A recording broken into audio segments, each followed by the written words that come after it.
So Demon 1's stint in C9 is now done and people are moving on to the next thing. Demon 1 on Sentinels. Like, really? And yeah, people are talking about it, but I have my thoughts on it that we will discuss later.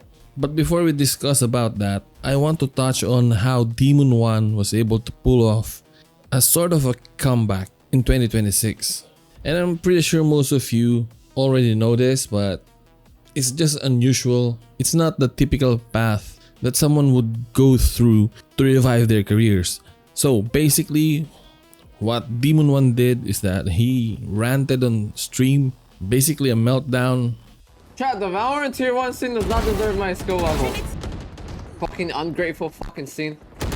Nobody's a fucking winner in the tier 1. No one cares about winning.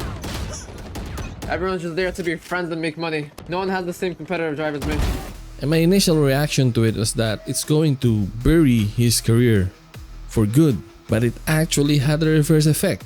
Cloud9 heard him talking trash and they decided to take a chance. If I were to describe it, it's something like, let's see what you're really made of then. That was the kind of vibe that I got from that. And because of that gamble, they were rewarded so handsomely. So now, if you think about it, Demon 1's stocks are on the rise. Teams might be looking at him right now more than ever. But now, the question is, isn't Cloud9 signing Demon 1 to a full contract? Basically, right now the answer is no, because Oxy is back and the original roster was kept intact. I guess for now that's that. But Cloud9 actually lost and now they only have one chance. And so you would think that maybe it's a good time to like throw a curveball to whoever they're facing and actually slot in Demon 1. Unpredictability and all of that shit. Just go for it, Cloud9. But not signing Demon 1 now opens up opportunities for other teams. That's why the Demon 1 to Sentinels conversation is now gaining some traction. Teams are going to be looking to trial Demon 1. But if teams are actually trying to stick it out to fully flesh out what's wrong with their teams, then maybe teams are gonna wait. But with that said, won't Cloud9 have the first dibs on Demon 1 if it comes to that? So I think the other teams should stop being in denial. Stop it. Get some help. And just sign the guy already, man. Demon 1 is an instant 20 plus frag per map kind of guy. We have now seen what he can do on this meta, VCT 2026. I'm not sure why would people be still skeptical on signing Demon 1 now, because basically there's a fire under him, there's a chip on his shoulder. He just wants to prove himself again. Where am I going with this? Actually, nowhere, but because I was supposed to post this earlier, but got some vacation going on. Oxy is back and Demon 1 is out of the team. But basically what I planned to post earlier was that what happens to Demon 1 once Oxy comes back. And now it is answered. Demon 1 is gone, but my theory, because of how good Demon 1 was playing, was that C9 would actually offer Demon 1 a full contract. But by doing that, a couple of problems rise up. Number one is, who are they going to remove? So yeah, in my original idea, I fleshed it out that it's not Oxy. You can't let go of the guy, he's the franchise player of C9. You can't also let go of Celsius, because he's the glue that holds this team together. And then in my eyes, I think you can't also let go of Penny because of how versatile he is. And based on how they were raving about him in the off-season, removing him would not make any sense. So that leaves us with two, right? It's Sepa and Vic. And now the thing is, these two have not done anything wrong so far in the season, right? They're really looking good. Like everybody in the teams. Maybe you would think that Celsius would be, but that's just him. We already know that. He will always be like that, but the intangibles that he provides for a team is just unmatchable. So again, you can't really remove Celsius. So it's between Sepa and Vic. So with this, I went with Vic as the player that Cloud9 should let go of. And not only because Sepa has tenure with Cloud9, but think about it. Obviously, you would put Demon 1 in the Sentinels role, right? And if you keep Penny as well, then what would Penny do? If you slot him in in any of the initiator roles, that would diminish his fragging potential, basically nerfing him in the process. But if you put Penny in the smokes, then there's a reason why teams are looking for aggressive controller players nowadays. I'm fairly certain that Penny could be thriving on that role. So it's unfortunate because Vic is actually really doing good. It's such a problem for C9. So yeah, basically that was my theory on that, which didn't pan out. Why kick Vic? Yeah, maybe it's too complicated. If you actually pull the trigger on that, there would be massive drama again, which could, affect the chemistry of the team. Maybe C9 decided to hold off on signing Demon 1. Could possibly be that they're just playing it safe right now because they have a good thing going on, so why break it? It really makes a lot of sense for them to have gone this route. And then another thing that we need to discuss is, why was Demon 1 teamless for a long time? And as I always say, there's always more than one reason for something to happen. And I would say that one of the biggest reasons is that the meta didn't favor him. Because in recent times, we have seen once favorite agents now fall from grace. Agents like Jet and Chamber, once staples of the pro scene, they're now relegated to niche picks in favor of newer and more impactful agents. Coincidentally, these fallen agents are Demon 1's bread and butter. And thus, this raised the question, if we sign Demon 1, where should we slot him? Because literally, 2 of his most used agents were buried 6 feet under the ground. You would understand why teams don't want to gamble on the guy because yeah, limited agent pool, like come on. People are saying that Demon 1 is good on the smokes role, but I don't know, man. Like the top teams in Americas, if you look at them, you need great controller players to actually go to the top. You have MIBR. Who's their controller? It's second.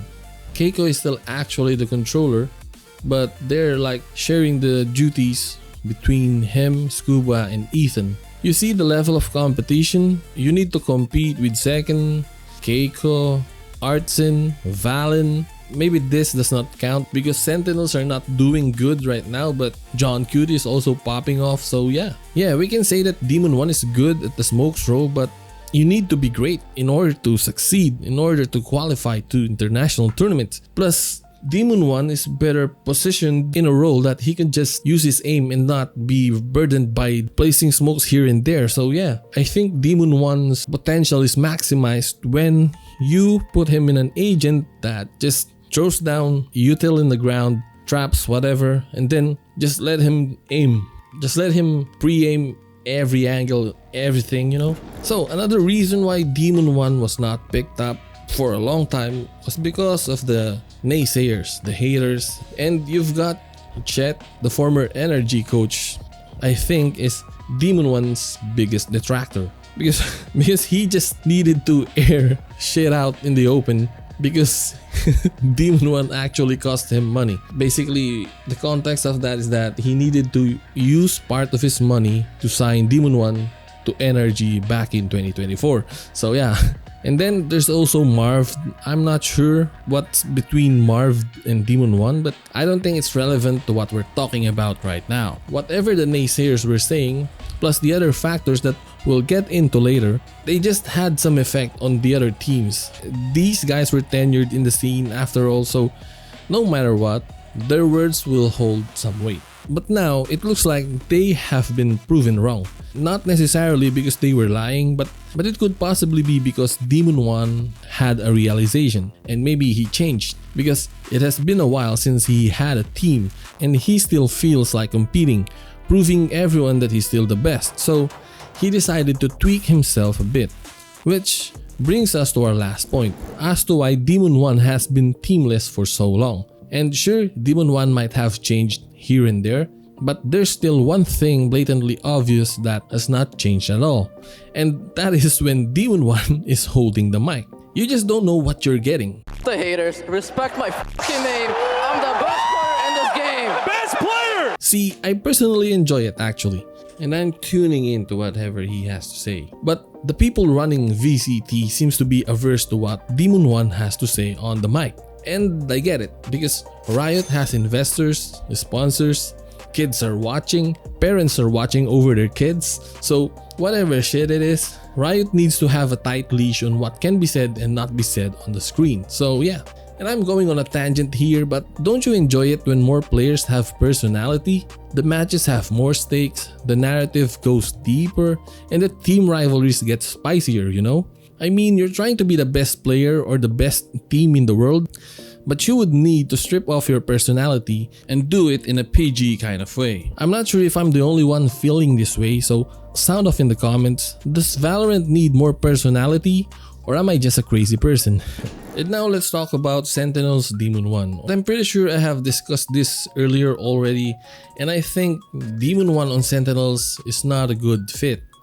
And it's basically because the lights are too bright in Sen City. We just witnessed what happened in the narrate drama, and yeah, you can't deny that the lights are just bright, and it takes a certain kind of player to be able to stand in the light and actually do his thing. Like I said earlier, you just don't know what you're going to get with Demon 1 when he speaks out. As far as losing out to players like Baby Bay, I never lost a spot. The rumor is out there that I did try out for G2, yes, but I didn't lose out to Baby Bay because he's better than me. He's not. Stop spreading rumors. Your answer is right there. For me, dream role, duelist is the most fun, or like just a role where I can do what I want, take whatever gunfight I want, whenever I want to, do what I want, not be told what to do, and just feel my own game, and then the team plays around me. And I think Sentinels wouldn't want to risk anything. Like for PR reasons, I think it would be a long shot for them to sign Demon 1. But who knows, maybe they would. But you know, Demon 1 is still Demon 1 on the mic. I think he hasn't changed a bit when it comes to this, and so that would be a big risk for Sen City. But you know, like maybe this is their introduction to Chaos. Sentinels just made that fumble again with narrate, and maybe they're going to double down and bring in Demon 1 and let the chaos just ensue, you know. And also, if you sign Demon 1, you would need to let go of someone. It's not a one-to-one thing because Demon 1 is playing the Sentinels role. You wouldn't kick Cortesia. I'm pretty sure Cortesia is a Smoke's main, so it's just playing Sentinel for some reason. Maybe because that's what he was on MIBR, and now that's what he's known on tier 1. So if you sign Demon 1, what I think would happen is like Demon 1 is on Sentinel's role, Cortesia goes to the Smokes, John Cutie would be initiator going back to that role, right? And then Redux would be the main duelist. And maybe you could get back narrate to the initiator flex as well. So yeah. And there's a possibility as well that you could slot in John Cutie as the flex duelist, because he has been hinting about it since last year. Maybe it's a joke or whatever, but with the way he's popping off right now, come on man, put him in the duelist role. And then another thing, when are we going to see JonahP, man? Bro, come on. It's time to sign JonahP.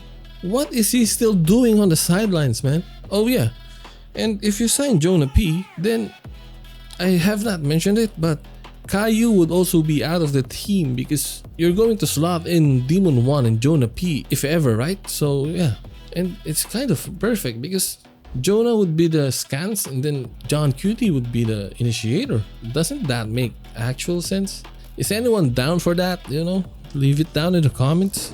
But then again, based on how Sentinels do things in the past, they're not really a team that likes to make big moves during the season. You know, last year they had Redux able to slot in the middle of the season, but they did nothing. They just kept the team, and yeah, Champs Paris happened. As entertaining as all of this can be, there's also that possibility that Sentinels would just stay put and just try to work things out, something like that, you know. And haven't we seen that already before? What do you guys think Sentinels would do or what they should do? Leave it out in the comments. Anyway, that's it for now. Leave a like if you enjoyed, hit that sub button so you don't miss out, and I'll see you in the next one. Peace.